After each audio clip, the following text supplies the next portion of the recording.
Hello all welcome to சமையல் கட்டு channel.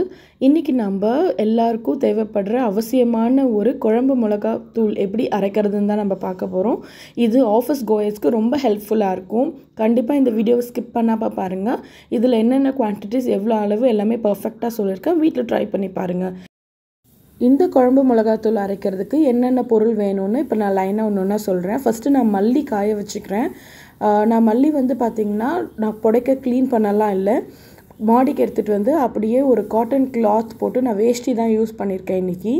ஒரு பக்கமாக இந்த மல்லியை இப்படி கையை வச்சு பண்ணிங்கன்னா நான் பண்ணி காமிச்ச மாதிரி அந்த மாதிரி ஈஸியாக அது எல்லாம் ஹீட் அப்சர்வ் ஆகி பூச்சி வண்டு அந்த மாதிரி ஏதாச்சும் இருந்துச்சுன்னா அதை விட்டு வெளியில் போயிடும். அதை சுற்றி நான் என்ன பண்ணுறேன், மிளகா போட்டுக்கிறேன்.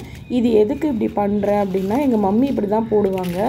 ஏன் அப்படின்னு கேட்டப்போ அவங்க என்ன சொன்னாங்கன்னா, மல்லியை சுற்றி நம்ம மிளகா போட்டோன்னா காற்றுல ஒரு வேளை மல்லி பறக்கிற மாதிரினா இந்த மிளகாவை சுற்றி இப்படி போட்டு வச்சிங்கன்னா அது மல்லி அவ்வளோ சட்டுன்னு இடத்த விட்டு நகராது. ஸோ உங்களுக்கு ஈஸியாக உங்களோட பொருள் எதுவும் வெளியில் போகாமல் நல்லபடியாக காஞ்சி நம்ம எடுத்துக்கலாம் அப்படின்னு சொன்னாங்க.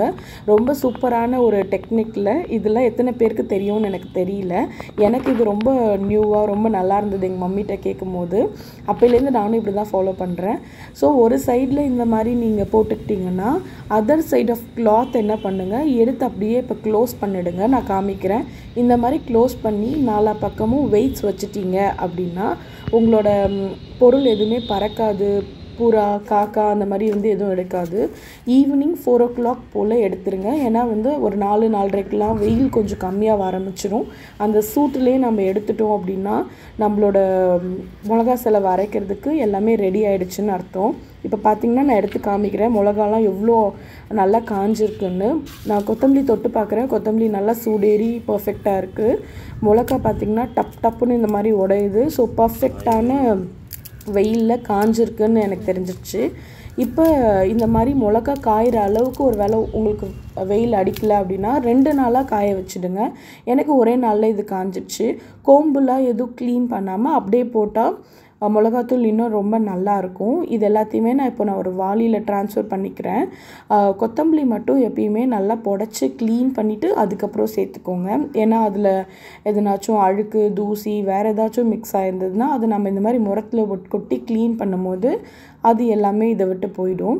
இப்போ அதையுமே நான் க்ளீன் பண்ணி ஒன்று ஒன்றா இதில் சேர்த்துக்கிறேன். இதோட ரேஷியோஸ் இப்போ பார்த்துடலாமா? நான் என்ன ரேஷியோவில் மிளகாத்தூள் ப்ரிப்பேர் பண்ணுவேன்னா, மிளகா நல்லா கார மிளகா தான், பட் நீட்டு மிளகா வாங்குவேன், குண்டு மிளகா இல்லை. இது 250 கிராம்ஸ்னால் மல்லி ஒரு 750 கிராம் 1:3 அந்த ரேஷியோ தான் போடுவேன்.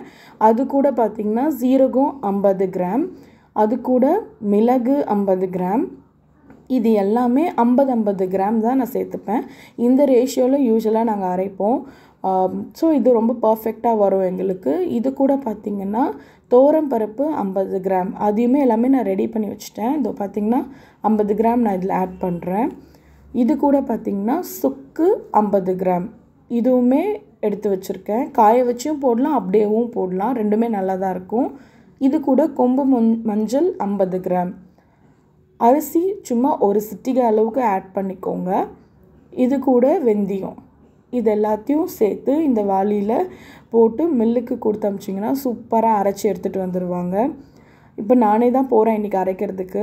அரைச்சி எடுத்துகிட்டு வந்து காமிக்கிறேன் உங்களுக்கு மிளகாத்தூள் எப்படி ப்ரிப்பேர் ஆகிருக்குன்னு. ஸோ ஈவினிங் போல் ஒரு 6 o'clock போல் நான் அரைச்சி எடுத்துகிட்டு வந்துட்டேன்.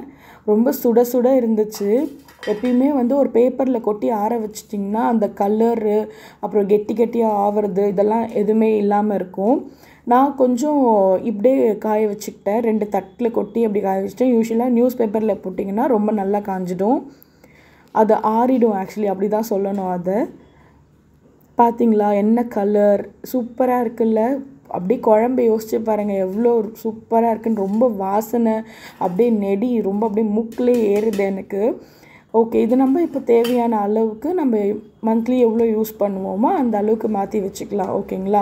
நான் எப்பயுமே ஸ்ட்ரெயிட்டாக அந்த பக்கெட்லேருந்து யூஸ் பண்ண மாட்டேன். நான் ஒரு சின்ன கண்டெய்னரில் மாற்றி வச்சுக்குவேன். ஸோ தட் எதுனா ஒன்று ஆச்சுன்னா கூட நமக்கு மெயின் பொருள் அப்படியே இருக்கும் இல்லையா?